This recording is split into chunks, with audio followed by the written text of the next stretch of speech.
seorang sahabat bertanya kepada Nabi Muhammad sallallahu alaihi wasallam, "Ya Rasulullah, mata sa'ah, bila kiamat itu terjadi?" Nabi tak jawab.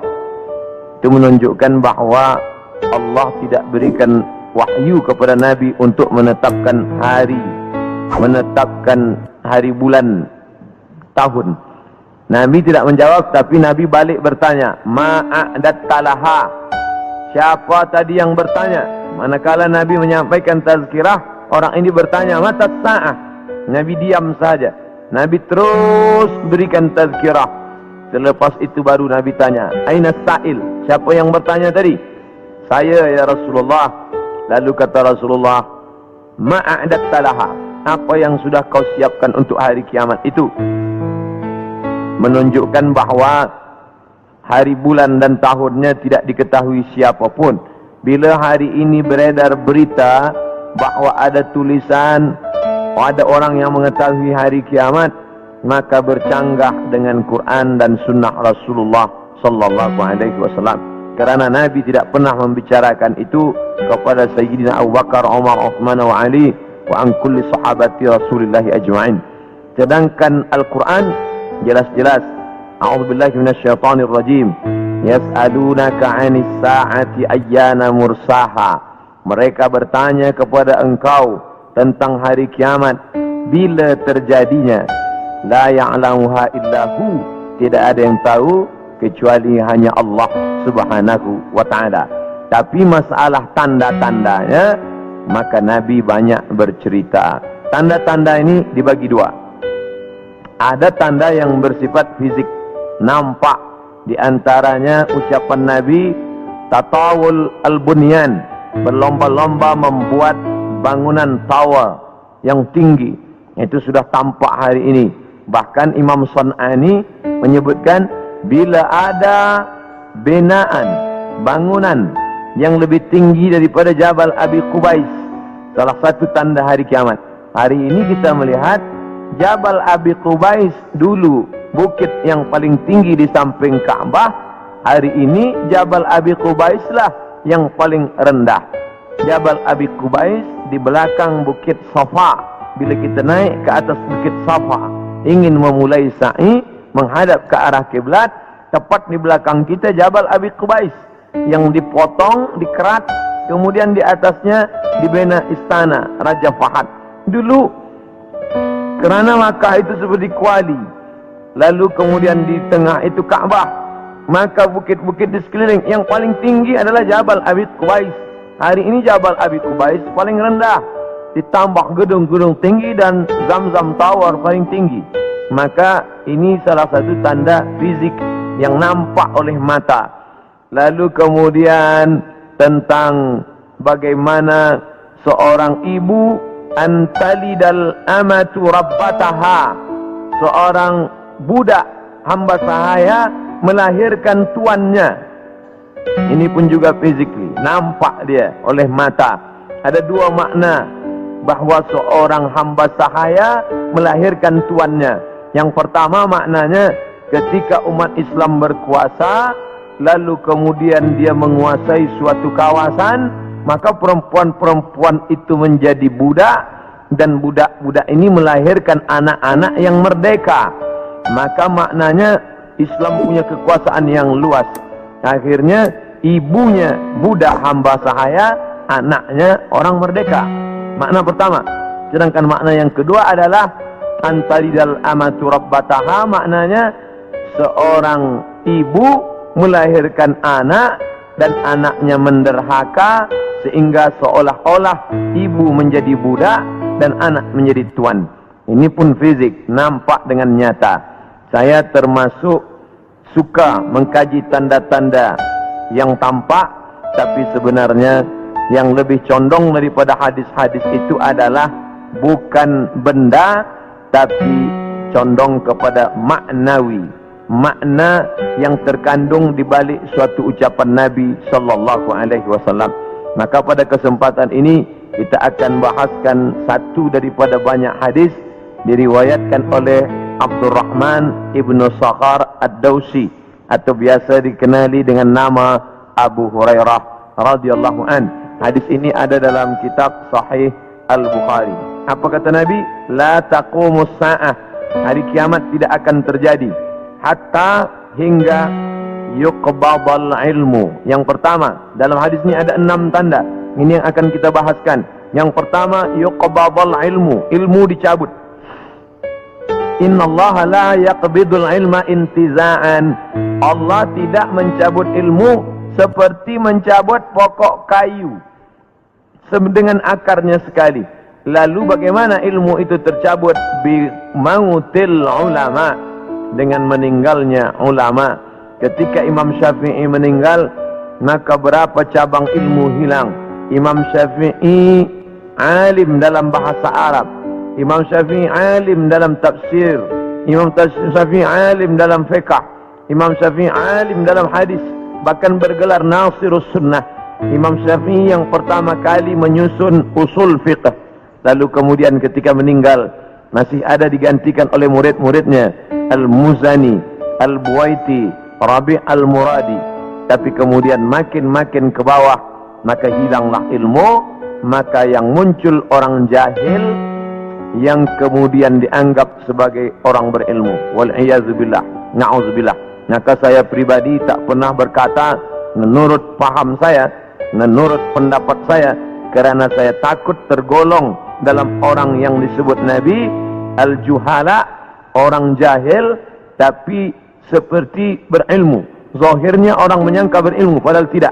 Maka selalu saya mengambil pendapat ulama. Menurut pendapat Imam Syafi'i, menurut pendapat Imam An-Nawawi, menurut pendapat Ibnu Hajar Al-Asqalani, menurut Imam Az-Zahabi, menurut Imam Jalaluddin Abdul Rahman As-Suyuti, untuk menyelamatkan diri daripada juhala. Na'udzubillah. Maka nanti kata Nabi SAW, sebelum hari kiamat bermunculanlah juhala kerana pandai berbicara, kerana berpakaian ulama. Al-juhala yalbisuna libasal ulama. Orang jahil tapi memakai pakaian ulama, pandai berbicara, lalu orang menyangka dia alim, padahal dia tak lebih daripada orang dhalla wa adalla, sesat dan menyesatkan. Sebenarnya kiamatnya sudah terjadi pada isinya, tapi alamnya belum kiamat besar. Maka kata ucapan Nabi SAW dalam suatu hadis, idza wussidal amru ila ghairi ahlihi, bila diberikan suatu perkara bukan kepada ahlinya, bukan kepada orang yang faham, fantaziris sa'ah, maka tunggulah kiamat. Makna kiamat di situ bukan kiamat alam semesta, tapi kiamat isinya. Bila pembinaan masjid ini diberikan kepada orang yang tidak pakar, tidak memiliki kepakaran pada bidang itu, fantaziris sa'ah, maka tunggulah sa'ah, kiamat, hari kiamat. Makna kiamat di situ bukanlah kiamat alamnya, tapi isinya sudah kiamat. Begitu juga dengan ucapan Nabi tentang masalah idza waqa'a ala ahadikumul qiyamah, bila terjadi kiamat pada salah seorang kamu, wa fi yadihi fasilah, di tangannya ada anak korma, falyaghrisha, tanamlah, kerana dia akan menanam itu, lalu kemudian dia mati. Bagaimana mungkin kiamat terjadi pada satu orang? Maka makna kiamat dalam hadis ini, alamnya tidak kiamat, tapi orang itu mengalami kiamat, maknanya mati dia. Na'udzubillah.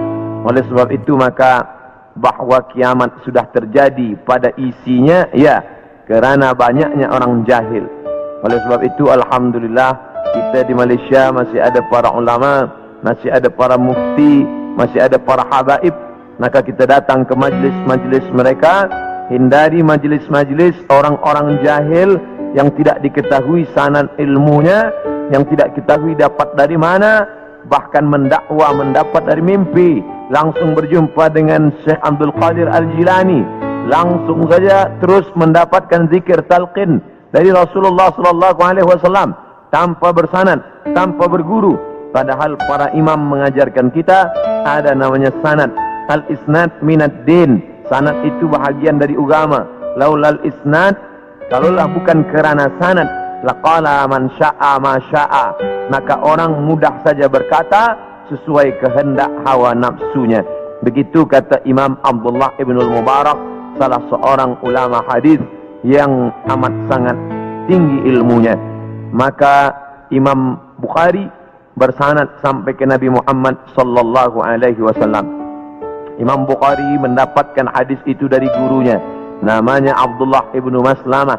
Abdullah ibnu Maslamah mendapatkan dari gurunya, namanya Malik bin Anas. Malik bin Anas mendapatkan dari gurunya, namanya Abu Zinad. Abu Zinad mendapatkan dari gurunya, namanya Al-A'raj. Al-A'raj mendapatkan dari gurunya, namanya Abu Hurairah. Abu Hurairah mendapatkan dari gurunya, namanya Sayyidina wa Maulana Muhammad sallallahu alaihi wasallam. Dan di antara sanad itu mesti diteliti pula, orang ini mestilah adil. Makna adil menjauhi dosa besar, menghindari dosa kecil. Lawan daripada kata adil adalah fasik. Wallahu la yahdil qaumal fasiqin. Allah tak berikan hidayah kepada orang yang fasik. Adapun orang yang adil tapi dia tidak dhabit, tidak kuat ingatannya, maka dia juga tidak layak diambil ilmu daripadanya. Oleh sebab itu apa kata Imam Malik bin Anas, guru Imam Syafi'i? Makamnya di Baqi di samping Masjid Nabawi, meninggal tahun 179 Hijrah. Aku berjumpa dengan 70 orang di dalam masjid ini, maksudnya Masjid Nabawi di Madinah. Andai aku minta satu di antara mereka berdoa, maka turun hujan, saking makbulnya doa mereka. Tapi tidak aku ambil hadis satu pun dari ke-70 orang itu. 70 orang zuhud, ahli ibadah, abid, banyak ibadahnya, kabul doanya. Andai ku minta satu orang berdoa, turun hujan, begitulah kabulnya. Tapi aku tidak mengambil ilmu dari mereka karena tidak dhabit, kuat ingatannya. Begitulah ulama menapis supaya jangan sampai mengambil ilmu daripada orang jahil.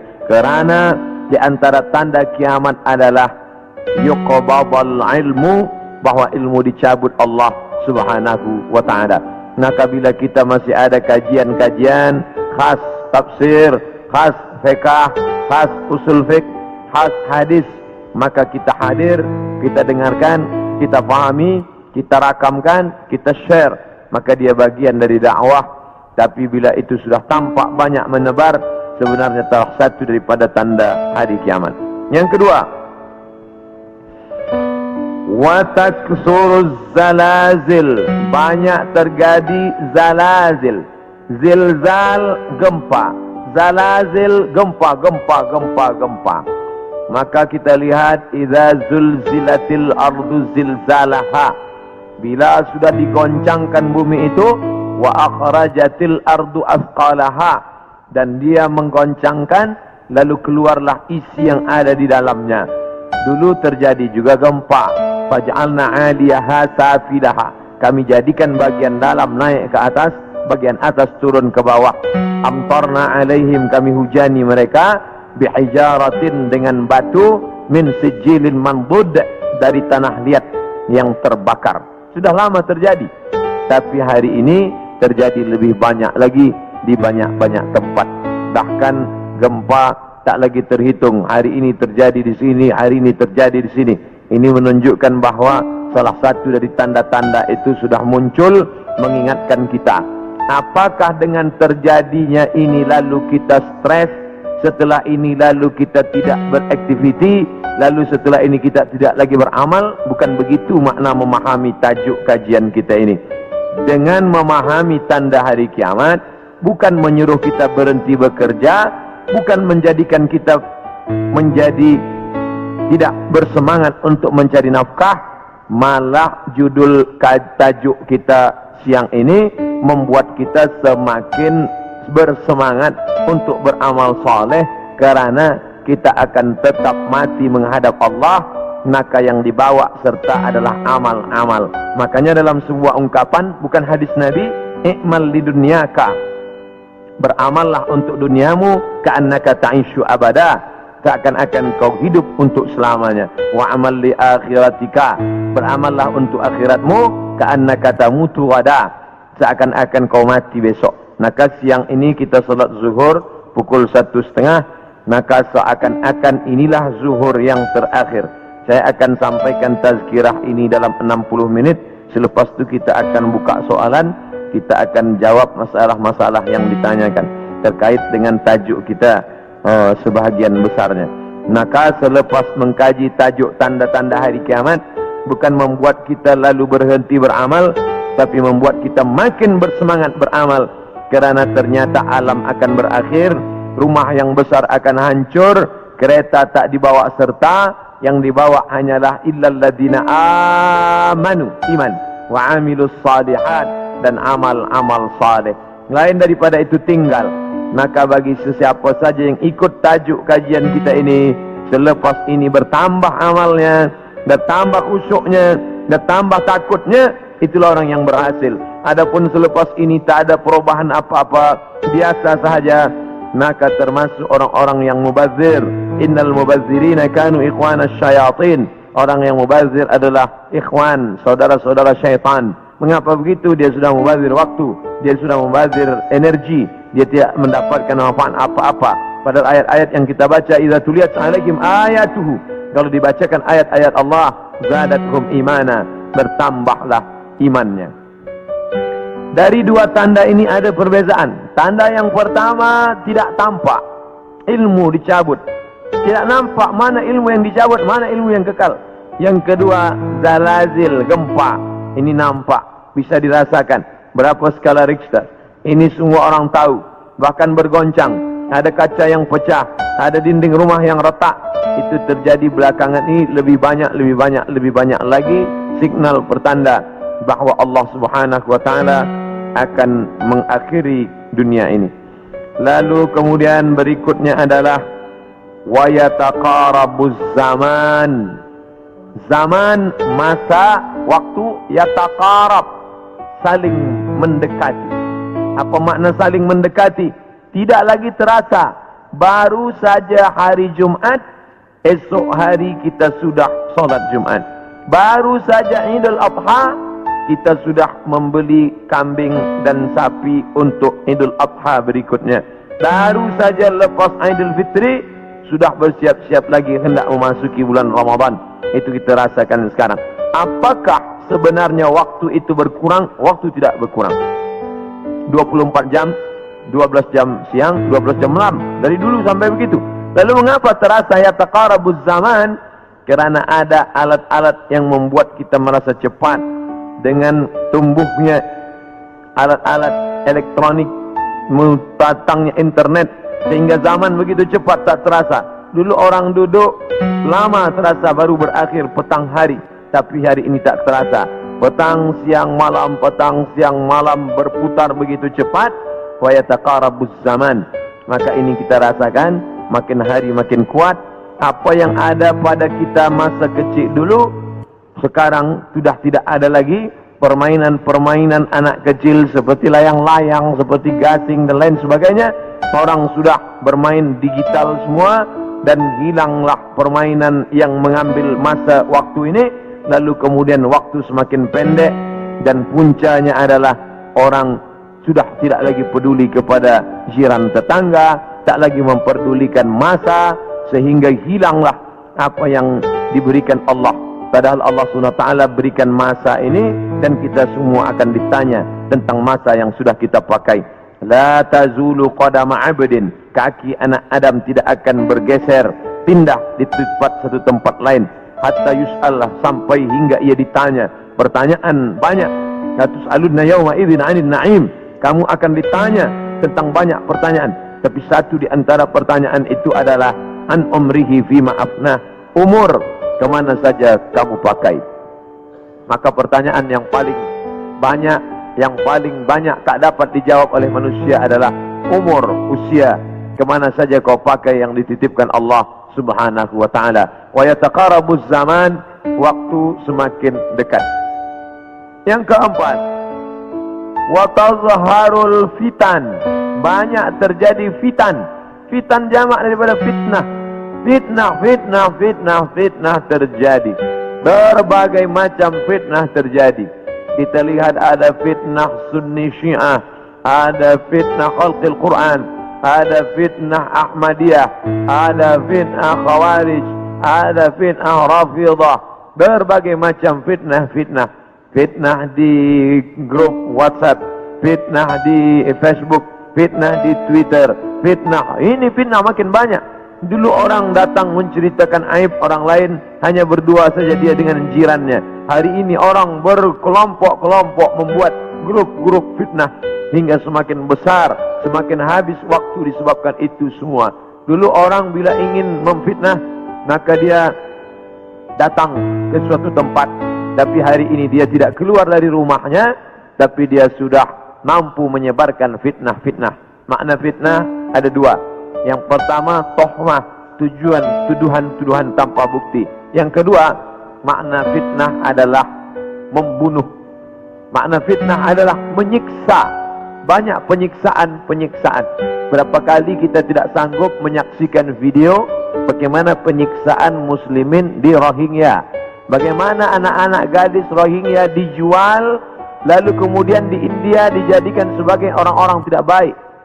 Bagaimana penyiksaan yang dilakukan oleh Burma kepada muslimin Arakan Rohingya. Bagaimana kemudian yang terjadi di Palestina hari ini sampai hari ini tetap berlanjutan terus. Na'udzubillah.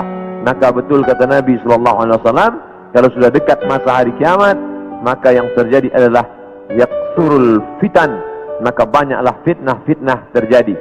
Makanya selalu sebelum salam kita katakan, Allahumma inni a'udzubika min azabi jahannam, jauhkan kami daripada azab jahannam, wa min azabil qabri, daripada azab kubur, wa min fitnatil mahya wal mamat, jauhkan kami dari fitnah hidup dan mati. Fitnah mati, azab. Dua fitnah mati, azab kubur dan kemudian azab di akhirat. Tapi ada fitnah yang luar biasa, fitnatul mahya, fitnah ketika dalam hidup pun dia sudah merasakan fitnah-fitnah yang luar biasa. A'udzubillah. Yang selanjutnya, yang kelima, yaitu yaksurul haraj. Haraj, kata Nabi, wa huwal qatslu, pembunuhan yang banyak. Bagaimana mereka boleh menghabisi kaum muslimin bertetangga dekat. Slobodan Milosevic ingin menghabisi semua etnis Bosnia Hersek, habis semuanya. Itu terjadi tahun 90-an. Lalu kemudian sekarang berdamai. Lalu kemudian bagaimana pembantaian di Irak, dari sejak mulai Presiden Amerika sampailah yang terakhir, terus mereka membantai umat Islam. Lalu kemudian terjadi pula yang terakhir, tidak berakhir sampai hari ini, sampai Presiden Amerika mengatakan ini adalah ibu kota Israel. Dengan mengakui itu sebagai ibu kota Israel, maka semua orang yang berada di dalam itu tidak lagi diakui sebagai orang Palestina. Efek daripada itu adalah bahwa ini tidak lagi dianggap sebagai milik umat Islam, tapi justru sebagai orang Islam yang memiliki tempat ibadah di tanah orang kafir. Na'udzubillah. Oleh sebab itu, maka banyaklah al-haraj, pembunuhan. Dulu pun ada juga pembunuhan, betul, tak salah. Ada Romawi membunuh Persia, Persia membunuh Rom, itu biasa, itu terjadi. Tapi zaman sekarang pembunuhan merajalela karena alat untuk membunuh itu diciptakan lebih banyak. Senjata-senjata dari besi diciptakan lebih banyak lagi untuk menghabisi umat manusia. Maka itulah yang dikatakan Nabi, yaksurul haraj. Apa salah kita? Mengapa kita dihidupkan Allah di zaman ini? Mengapa kita tak hidup di zaman Abu Bakar, Umar, Uthman wa Ali? Maka ada kabar gembira dari Nabi SAW. Al-ibadatu fil haraj. Orang yang tetap istiqamah beribadah fil haraj, ketika banyak pembunuhan ini, tetap imannya kuat, tetap dia istiqamah. Kahijratin ilayya, seperti orang yang berhijrah kepada Nabi Muhammad sallallahu alaihi wasallam. Mudah-mudahan kita termasuk orang yang tetap istiqamah dalam keadaan banyak pembunuhan, dan kita seperti orang yang berhijrah. Walaupun sudah 1439 tahun lampau, tapi kita tetap diakui sebagai umat Muhammad sallallahu alaihi wasallam dan seperti orang yang berhijrah. Makanya sekarang ada orang istilah, ini adalah hijrah saya, ini adalah momen hijrah saya. Sebenarnya tidak lagi ada hijrah. La hijrata ba'dal fath. Setelah pembebasan kota Makkah, tidak lagi ada hijrah. Yang dimaksud hijrah adalah pindah dari batil kepada hak, pindah dari syirik kepada tauhid, pindah dari jahil kepada ilmu. Itulah makna daripada hijrah. Kemudian yang keenam, hatta yaksura fikumul mal fayafidhu. Banyak orang yang melimpah ruah hartanya sampai yafidhu, seperti air yang penuh tumpah. Banyak orang-orang kaya. Dulu orang hanya kaya tapi masih ada batasnya. Sekarang ada orang yang amat sangat kaya tanpa batas, sampai tidak tahu lagi dia mau dibuat kemana kekayaan ini. Dan itu terjadi hari ini. Dulu orang kaya karena dia berniaga, bekerja. Ada orang kaya karena dia menjual emas. Ada orang kaya karena dia beternak sapi, kambing. Ada orang kaya karena dia membuat kolam ikan. Artinya dia bekerja, keluar peluh keringatnya baru dia kaya. Hari ini ada orang yang duduk-duduk saja, tapi kekayaannya amat sangat melimpah ruah. Maka apa yang dikatakan Nabi SAW terwujud hari ini, yang menunjukkan hari kiamat itu hampir saja terjadi. Bahkan ketika Isra Mi'raj pun Nabi melihat ada seorang perempuan tua yang melambaikan tangannya memanggil. Lalu Nabi bertanya kepada Jibril alaihissalam, siapa itu Jibril? Jibril menjawab, itulah dunia yang sudah tua. Walaupun sudah tua dia tetap berhias kerana dia tak ingin tua. Dunia dengan usianya yang tua, hampir kiamat, dia tetap berhias dengan perhiasan-perhiasan harta benda, dengan benaan-benaan yang besar. Tapi sebenarnya dia semakin tua, dan sampai masanya terjadilah apa yang dikatakan Allah Subhanahu wa taala, hancur semuanya, berkeping tak bermakna sama sekali. Maka ini salah satu tanda yang dikatakan Nabi sallallahu alaihi wasallam. Kemudian hadis berikutnya disebutkan juga dalam Sahih Al-Bukhari.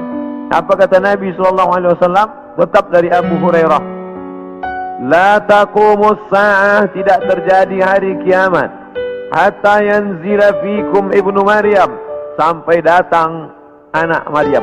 Yang dimaksud dengan anak Maryam adalah Nabi Isa alaihissalam, hakaman muqsitan, sebagai seorang hakim yang adil. Mungkin keadilan susah didapatkan dari manusia yang condong kepada harta dan hawa nafsu, tapi kerana dia seorang nabi, bukankah dia sudah mati, meninggal dunia? Barrafa'ullah wa ma qataluhu, mereka tidak berhasil membunuhnya. Wa ma salabuhu, mereka tidak berhasil menyalibnya. Walakin syubbiha lahum, ada orang lain yang diserupakan wajahnya dengan Isa. Dialah Yudas Iskariot, dialah Yahuza, yang kemudian ditangkap oleh tentera daripada Yahudi yang benci akan Isa, dan mereka menyalibnya di tiang Golgota, dan mereka mengatakan inilah dia. Maka kata Allah, wa ma qataluhu yaqina, mereka tidak yakin seyakin-yakinnya tentang itu. Sampai akhirnya pada tahun 324 terjadilah konsili, pertemuan pertemuan seluruh pendeta-pendeta, dan mereka berhasil menyepakati di sebuah kota bernama Nisea. Sekarang letaknya di Turki. Yang dulu kota itu besar, dibina oleh seorang raja bernama Konstantinopel, yang kemudian kota itu dirubah oleh Muhammad Al-Fatih menjadi kota Islambul. Islambul, kota Islam, negeri Islam, yang berubah menjadi Istanbul. Maka di sana ada satu tempat bernama Nisea. Di Nisea inilah mereka bersepakat bahwa Isa adalah anak Tuhan, bagian. Padahal itu tidak ada disebutkan dalam Injil, tidak ada dalam wahyu Allah Subhanahu wa taala. Yuharrifunal kalima amma wadhihi, mereka merubah-rubah kalimat yang ada dalam kitab suci sesuai dengan kemauan kehendak hawa nafsu mereka. Maka mereka tidak berhasil membunuhnya. Barrafa'ullah, Allah mengangkatnya, dan dia belum meninggal dunia sampai masanya menjelang hari kiamat. Nabi Muhammad SAW bercerita bahwa Nabi Isa ini akan turun menjadi pemimpin yang adil. Apakah dia membawa syariat baru lalu menasakh syariat Muhammad SAW? Tidak. Dia menghidupkan lagi sunnah-sunnah Rasulullah SAW. Dia menjadi imam di masjid. Dia mengajak orang solat berjamaah. Dia tetap menegakkan syariat Muhammad. Dia tidak menasakh apapun, kerana dia datang sesudah Nabi Muhammad. Maka dia sendiri pun ikut syariat Nabi Muhammad SAW. Dia tidak hanya sebagai seorang ulama, dia tidak hanya sebagai orang yang faham agama, tapi dia menjadi hakaman muqsitan, sebagai pemimpin yang adil, yang akan memimpin dunia. Bila ini terjadi, maka hari kiamat akan segera tiba. Ini termasuk tanda yang fisik, yang nampak, yang orangnya langsung. Tempat turunnya disebutkan di sebuah masjid bermenara warna putih di Damaskus, Syam. Maka di antara doa Nabi SAW, Allahumma barik lana fi Syamina, Allahumma barik lana fi Syamina. Ya Allah, berikanlah berkah di negeri Syam. Negeri Syam disebut negeri yang penuh dengan barakah. Subhanallazi asra bi'amrihi lailan minal masjidil haram ilal masjidil aqsa alladzi barakna haulahu. Kami berkahi tempat itu linuriyahu min ayatina, karena kami ingin menunjukkan ayat-ayat kami kepada orang yang tidak percaya kepada ayat-ayat. Bahwa Nabi Isa datang tidak membawa syariat baru, tapi dia membatalkan syariat yang sudah dirubah oleh para pendeta. Di antaranya mereka mengatakan bahwa Nabi Isa meninggal dunia tergantung di pelang salib. Maka dibantah, fayaksirus salib, dia menghancurkan salib. Salib bahasa Arab, salib bahasa kita, palang salib. Maka Nabi Isa datang menghancurkan salib. Ini menunjukkan bahwa akidah salib itu batil, tidak dibenarkan. Karena andai dia benar, pasti Nabi Isa melanjutkannya. Yang menghancurkannya Nabi Isa sendiri.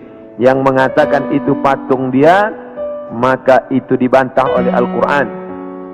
Wa ma qataluhu, mereka tidak membunuhnya. Wa ma salabuhu, mereka tidak menyalibnya. Walakin syubbiha lahum, ada orang lain yang diserupakan dengannya. Bila ada orang berkata, kamu jangan kaji-kaji agama kami, jangan bahas-bahas agama kami, urus sajalah agama kamu.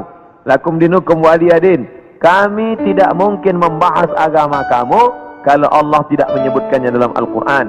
Allah menyebutkan tentang yang kamu katakan sebagai Tuhan itu dalam beberapa surah. Al-Fatihah, Al-Baqarah, Ali Imran. Ali keluarga, Imran. Imran punya anak bernama Maryam. Maryam punya anak perempuan laki-laki bernama Isa. Dan Imran punya istri bernama Hannah. Hannah punya saudari perempuan, melahirkan anak laki-laki bernama Yahya. Dan Yahya punya ayah bernama Zakaria. Maka inilah keluarga yang kecil. Ada Imran, ada Hannah, ada adik Hannah, adik yang melahirkan Yahya, nama suaminya Zakaria. Dan Hannah melahirkan anak perempuan bersama Maryam. Dan Maryam punya anak laki-laki bernama Isa alaihissalam. Ini keluarga orang baik-baik, ini keluarga orang yang saleh, dan mereka itu tidak pernah mengaku dirinya Tuhan. Mal Masih ibnu Maryam illa rasul. Al-Masih tak lain tak bukan hanyalah seorang rasul. Qad khalat min qablihi rusul, yang sebelumnya sudah ada rasul-rasul. Adam, Idris, Nuh, Salih, Ilyas, Ilyasa, Zakaria, Musa, Yahya, Zulkifli, Daud, Sulaiman, Ayub, semuanya meninggal dunia. Maka Nabi Nabi Isa alaihissalam pun juga akan meninggal. Hanya saja dia meninggal tidak seperti Nabi yang lain. Hidupnya habis, berakhir. Nabi Isa akan datang sekali lagi dan dia akan menghancurkan salib-salib. Berikutnya, wa yaqtulul khinzir, dia akan membunuh babi. Apa makna membunuh babi? Kerana mereka menghalalkan babi, seakan-akan babi itu halal, padahal Nabi Isa tidak makan babi. Lalu siapa yang merubah ajaran Isa sehingga mereka menghalalkan babi? Maka yang merubah adalah Paulus. Kata Paulus, sejak Isa disalib menebus dosa manusia, maka semua binatang menjadi halal. Begitu juga dengan khitan. Nabi Ibrahim berkhitan, turun kepada Nabi Musa berkhitan, turun kepada Nabi Isa berkhitan. Tapi dipesongkan, diselewengkan oleh Paulus. Paulus yang bernama Saul tidak pernah belajar kepada Isa, tapi lalu kemudian mengaku diangkat sebagai rasul oleh Isa, maka disebut namanya dengan Rasul Paulus. Maka ini dibantah oleh Al-Quran sama sekali. Maka Ibrahimu Yahudian, Ibrahim bukan Yahudi. Wala Nasranian, Ibrahim bukan Nasrani. Walakin syubbiha lahum, walakin kana hanifan musliman, dia seorang muslim, hanifan, condong kepada kebenaran, musliman, muslim. Wa ma kana minal musyrikin, dia tidak mempersekutukan Allah subhanahu wa ta'ala. Sedangkan Yahudi dan Nasrani mempersekutukan Allah. Yahudi mempersekutukan Allah dengan Uzair. Wa qalatil yahudu Uzairun ibnullah. Orang Yahudi berkata Uzair anak Allah. Sedangkan Nasrani mempersekutukan Allah dengan Yesus, dengan Isa. Wa qala an-nasara al-masih ibnullah. Nasrani berkata Al-Masih anak Allah. Maka Al-Quran membantah. Bila ada orang mengatakan jangan kaji-kaji tentang agama orang lain, kita tidak mengkaji agama orang lain. Kita sedang mengkaji Al-Quran, kitab suci kita yang bercerita tentang penyelewengan ajaran Nabi Isa alaihissalam. Ini mesti diluruskan, karena yang kita kaji adalah Al-Quran dan Sunnah Nabi Muhammad sallallahu alaihi wasallam. Wa yada'ul jizyah. Nabi membatalkan jizyah, upeti, pajak yang sebelumnya diterapkan oleh Raja Romawi dan Persia. Mereka hidup dengan cawan-cawan emas, pakaian sutra, tempat tidur yang tebal, dengan banyak-banyak pasangan, dengan istana yang megah. Padahal dari cukai, dari pajak yang dikutip dari setiap masyarakat. Maka datanglah Nabi Isa alaihissalam membantah itu semua perbuatan yang batil, bahwa itu perbuatan zalim, menganiaya orang susah. Maka dia menghapuskan itu. Wa yada'ul jizyah wa yafidul mala hatta la yaqbaluhu ahadun. Dan kemudian dia membagikan harta sampai tidak ada satupun yang mau menerimanya. Apa makna dia membagi harta tak ada orang mau menerima? Karena orang sudah merasa cukup, tidak lagi merasa perlu banyak. Karena masalah harta ini tidak ada batasnya. Lau kana libni Adam wadiyan min dhahab. Seandainya manusia itu memiliki satu lembah daripada emas, ini ada bukit, di sini ada bukit, ada tanah yang turun ke bawah, tempat bercocok tanam. Lalu kemudian berubah dia menjadi emas, maka manusia tidak pernah berkata cukuplah emas yang banyak ini, tidak. Tapi dia akan berkata mana lagi, mana lagi. Dia terus meminta. Walan tamla fahu illa turab. Sampai mulutnya diisi tanah, masuk ke liang lahat. Barulah dia merasa cukup, barulah dia katakan enough, baru dia katakan cukup, tidak lagi lebih daripada ini. Maka oleh sebab itu ketika Nabi Isa alaihissalam membagikan harta, ini harta, dia katakan tidak, kami tidak mau menerimanya, karena kami tidak ingin mati membawa harta, tapi kami ingin mati membawa amal yang saleh. Kita lanjutkan. Yang terakhir, hadis masih dari Abu Hurairah radhiyallahu anhu. Kitabnya Sahih Bukhari. La taqumus sa'ah. Tidak akan terjadi hari kiamat hatta tuqatilul yahud, sampai kalian memerangi orang Yahudi. Hatta yaqulul hajar, sampai batu berkata. Batu besar, tempat orang bersembunyi dari serangan musuh. Batu itu berkata, apa kata batu itu? Hadza Yahudi, ya Muslim. Hadza Yahudi, ya Muslim. Hai tentara Muslim. Hadza Yahudi warai. Ini di belakangku ini ada seorang Yahudi. Faqtulhu, bunuhlah dia. Faqtulhu, bunuhlah dia. Ada satu yang tidak membela umat Islam, dan itu adalah syajaratul gharqad, pohon gharqad. Pohon yang batangnya tunggal ke atas, tidak terlalu banyak cabang, dan dia daunnya panjang-panjang. Masih ada sekarang, mereka tanam banyak-banyak. Ini membuktikan sabda Nabi SAW benar, tidak salah sedikit pun. 1439 tahun yang lalu Nabi katakan, hari ini terbukti mereka menanam tanaman gharqad sebanyak-banyaknya. Tahun 1999 saya sampai di satu kota. Kota ini dibagi dua karena perjanjian Camp David. Sebelah diambil oleh Mesir, sebelah dijajah oleh Israel. Tampaklah tentara-tentara berjaga di perbatasan. Maka Rafah, nama kota tersebut Rafah. Maka kita bisa melihat menghijau. Sementara yang di Mesir ini menguning gurun pasir, sedangkan yang di sana menghijau. Kenapa hijau? Mereka tanam pohon gharqad. Nabi sudah mengatakan itu 14 abad yang lalu, bahwa mereka akan bersembunyi di balik pohon gharqad. Subhanallah, Masya Allah, Tabarakallah. Mereka bersembunyi di belakang batu. Batu berkata, ya Muslim, hai tentara Muslim, ada Yahudi di belakangmu. Ini di belakangku ada Yahudi, faqtulu, bunuhlah dia. Oleh sebab itu maka ini hadis mukjizat Nabi SAW luar biasa. Andai orang Yahudi itu musnah, seperti musnahnya kaum Ad, kaum Tsamud, kaum Madian, kaum Iram, kaum Fir'aun musnah, tapi Yahudi tidak musnah, dia tetap kekal sampai hari ini, sampai terwujudnya janji Nabi Muhammad bahwa tidak akan terjadi hari kiamat sampai kamu memerangi Yahudi. Yahudi di dunia ini jumlahnya hanya 16 juta saja.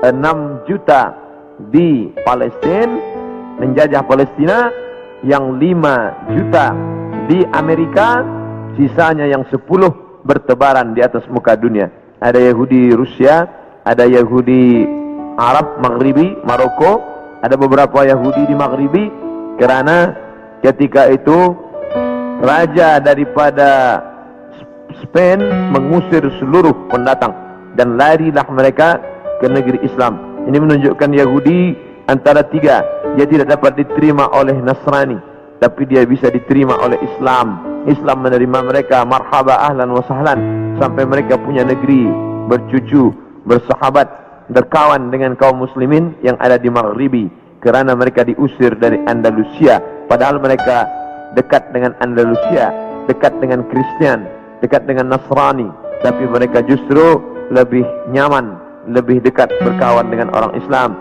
karena Muslim itu wa ma arsalnaka illa rahmatan lil alamin. Apapun yang terjadi, kita tetap siap siaga. Mau kiamat terjadi hari ini, besok, pagi, petang, kita tetap beriman dan beramal soleh. Maka saya tidak menjelaskan secara panjang lebar tentang masalah satu persatu, tapi kita kaji berdasarkan beberapa hadis-hadis Nabi Muhammad sallallahu alaihi wasallam. Yas'alunaka 'anis sa'ah, mereka bertanya kepadamu tentang hari kiamat. Qul la yujalliha illa liwaqtiha, la yujalliha liwaqtiha illa hu, tidak ada yang dapat mengetahui waktunya kecuali Allah Subhanahu wa ta'ala.